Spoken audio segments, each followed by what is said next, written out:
तो भाई मेरे घर के रक्षाबंधन की सबसे प्यारी याद अगर किसी चीज से जुड़ी है तो वो है मिल्क बर्फी, जो कि हम तीनों भाई बहन हर रक्षाबंधन में एक दूसरे को खिलाते थे और मुंह में जाते साथ ही घुल जाती थी।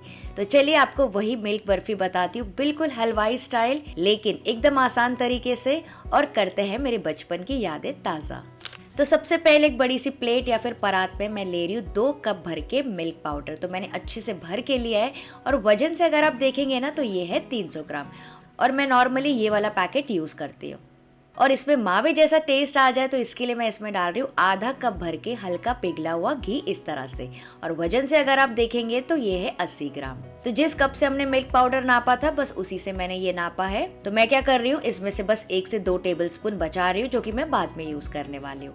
अब इसको अपने हाथों से अच्छे से मिक्स कर लेंगे, बिल्कुल जैसे हम मोइन देते हैं ना वैसे मोइन देते जाएंगे, हाथों से मिलाते रहिए। तो यहाँ पे ना थोड़ा सा टाइम लीजिएगा, हाथों से इस तरह से मसल मसल के इसको मिक्स कीजिएगा।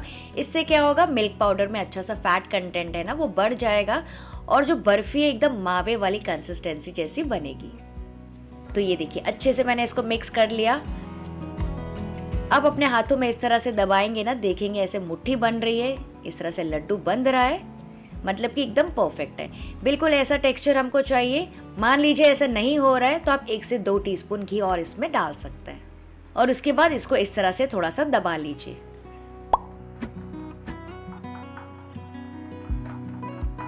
और फिर इसको रख देते हैं साइड में। चलिए दूसरी तैयारी कर लेते हैं। अब यहाँ पे मैंने ली एक बर्फी ट्रे, आप चाहे तो स्टील की थाली या फिर डब्बा भी ले सकते हैं। इसको ग्रीस कर लेंगे मेल्टेड घी से, तो सब तरफ अच्छे से घी लगा लीजिए। और फिर इसके ऊपर मैं प्लेस कर रही हूँ बटर पेपर। तो अच्छे से उसको सेट कर लीजिए ताकि बाद में जो है ना बर्फी निकालने में एकदम आसानी हो जाएगी। अब इसको बिल्कुल हलवाई स्टाइल लुक देने के लिए, मार्केट वाला लुक देने के लिए यहाँ पे मैं डाल रही हूँ थोड़े से पिस्ता और बादाम की कतरन। तो सब तरफ अच्छे से डाल दीजिए। वैसे ना ये कम्प्लीटली ऑप्शनल है लेकिन प्रेजेंटेशन बहुत अच्छा लगता है, और आप चाहें तो बाद में इसको ऊपर से भी लगा सकते हैं, लेकिन नीचे से लगाएंगे ना तो बर्फी में अच्छे से सेट हो जाते हैं। तो ये देखिए ट्रे भी हो गई रेडी, इसको रख देते हैं साइड में। अब बनाते हैं बर्फी का बेस।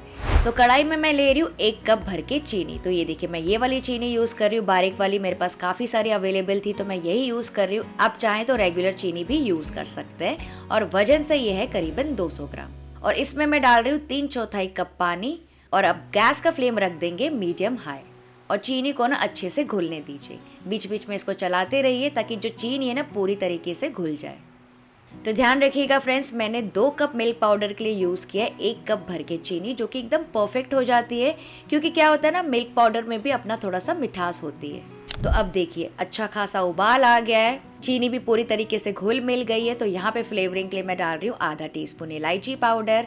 आप चाहे तो रोज एसेंस डाल दीजिए, केवड़ा वाटर डाल दीजिए, या फिर यहाँ पे आप केसर भी डाल सकते हैं। और अब इसको ना थोड़ी देर और पकाएंगे। अब जो ये स्टेज है ना बहुत ज़्यादा इम्पॉर्टेंट है। हमको एकदम परफेक्ट एक तार की चाशनी बिल्कुल नहीं बनानी है, उससे थोड़े पहले स्टेज तक के पकाना है।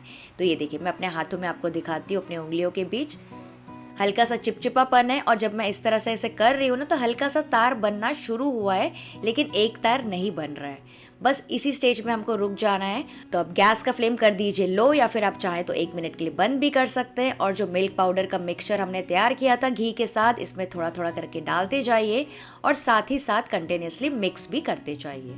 इससे क्या होगा, कोई भी लम्प्स नहीं बनेंगे। तो ये देखिए कितना अच्छे से मिक्स होते जा रहा है। शुरू शुरू में आपको ऐसा लगेगा कि काफ़ी सारे लम्प्स बन रहे हैं, लेकिन टेंशन बिल्कुल मत लेना, मिल्क पाउडर आसानी से बाद में मिक्स हो जाता है। तो पूरा मिक्सचर डालने के बाद इसको लगातार पकाते जाएंगे, और गैस का फ्लेम रखना है लो मीडियम के बीच में। तो अब इसको पकाना कितना है फ्रेंड्स, इसको इतना पकाना है कि ये जब तक ये जो मिक्सचर है थोड़ा सा गाढ़ा ना हो जाए और कढ़ाई छोड़ने न लग जाए। अगर आप बहुत ज़्यादा पका देंगे ना तो मिक्सचर एकदम ड्राई हो जाएगा। और जो भी कढ़ाइयाँ फ्रेंड्स मैं यूज़ करती हूँ ना शूट में, उन सब के बाइंग लिंक्स आपको वीडियो के नीचे मिल जाएंगे। और अब ये देखिए कंसिस्टेंसी कैसे चेंज हो गई है, मिक्सचर थोड़ा सा स्मूथ हो गया है, गाढ़ा हो गया है, और कढ़ाई को भी छोड़ने लगा है। देख सकते हैं आप एक तरफ इकट्ठा सा हो रहा है। तो यहाँ पे जो 1 से 2 टेबल स्पून घी हमने बचाया था ना वो डाल के फिर से इसको 1 और मिनट मिक्स कर लेंगे।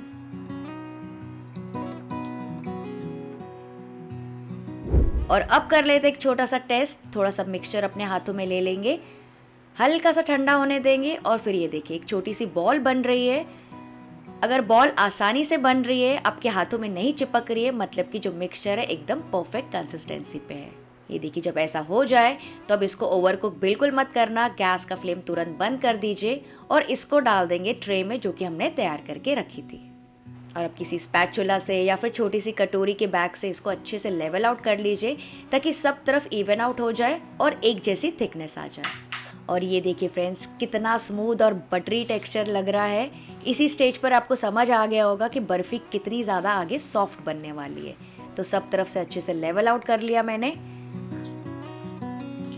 और ये देखिए मैं इतनी थिकनेस की बर्फ़ी बना रही हूँ, इसलिए ट्रे के मैंने एक साइड कर दिया है। अब इसको ना रूम टेम्परेचर पे आने देंगे, फ्रिज में रखने की बिल्कुल ज़रूरत नहीं है। इसको अच्छे से ठंडा होने दीजिए और 1 घंटे बाद मैं आपको चेक कराती हूँ। तो ये देखिए कम्प्लीटली ठंडा हो गया है मिक्सचर, रूम टेम्परेचर पे आ गया। करीबन 1 से सवा घंटा मैंने छोड़ दिया था, अच्छे से सेट हो गया है। तो इस बटर पेपर को निकाल देंगे, आसानी से निकल जाता है। और इसको उठाने के बाद इसको पलटा लेंगे। और ये देखिए बटर पेपर भी कितनी आसानी से निकल रहा है। वाओ, कितनी बढ़िया सुंदर बिल्कुल मार्केट स्टाइल बर्फी तैयार हो गई है। बिल्कुल हलवाई जैसी फिनिशिंग आई है क्योंकि हमने नीचे ड्राई फ्रूट पहले से सेट कर दिए थे। अब आप जैसे भी चाहें अपने पसंद से इसके साइज को कट कर सकते हैं। तो मैं यहाँ पे ट्रेडिशनल स्क्वायर पीसेस कट कर रही हूँ। तो भाई आप अपने भाई को ज़्यादातर हर साल कौन सी मिठाई खिलाते हैं राखी में कमेंट करके ज़रूर बताइएगा। और ये देखिए कितनी आसानी से कट हो रही है, ना तो टूट रही है ना तो क्रम्बल हो रही है। बिल्कुल ऐसा टेक्स्चर होना चाहिए। और फ्रेंड्स टेस्ट में तो पूछिए मत, बिल्कुल मक्खन जैसी नरम, मुंह में जाते साथ ही घुल जाने वाली एकदम मावे जैसा रिच टेस्ट इसमें आता है। और ये देखिए सारे मैंने स्क्वायर पीसेस रेडी कर लिए हैं, लग रहे हैं ना बिल्कुल बाहर जैसे। अब क्योंकि मैंने इसको राखी के लिए बनाया ही है तो यहाँ पे मैंने सजाई है राखी की थाली और इस पे मैं इसको रख रही हूँ। अब क्योंकि मैंने इतनी तैयारी की ही है तो मैं कॉल कर रही हूँ अपने भाई बहन राहुल और रुचि को इसको दिखाने के लिए। ऑल गुड, कैसा है हो तुम लोग? मैं बनाई हूँ एक स्पेशल मिठाई। तो आज हम बनाएंगे वर्चुअल रक्षाबंधन। ये देखो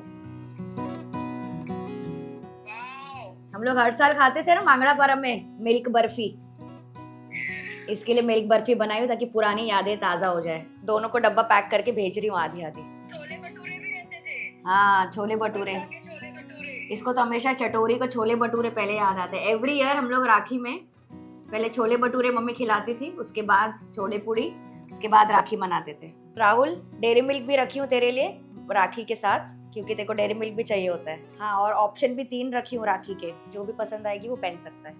चलो एंजॉय करो, happy Rakshabandhan both of you. Bye. तो भाई आप इसको कोई भी एयर टाइट कंटेनर में स्टोर कर सकते हो। मैं इसको इस मिठाई बॉक्स में डाल रही हूँ और इसको मैं पार्सल करने वाली हूँ दोनों को। और भाई ये देखिए बिल्कुल मक्खन जैसी मुंह में घुल जाने वाली, वो भी बिना मावा और बिना कंडेंस मिल्क के। थी ना बहुत ही आसान रेसिपी। तो 10 में से कितने मार्क्स दोगे ज़रूर बताना। वीडियो हेल्पफुल लगा तो लाइक शेयर सब्सक्राइब कर देना और आप सब इस त्योहार को एंजॉय करना। हैप्पी रक्षाबंधन।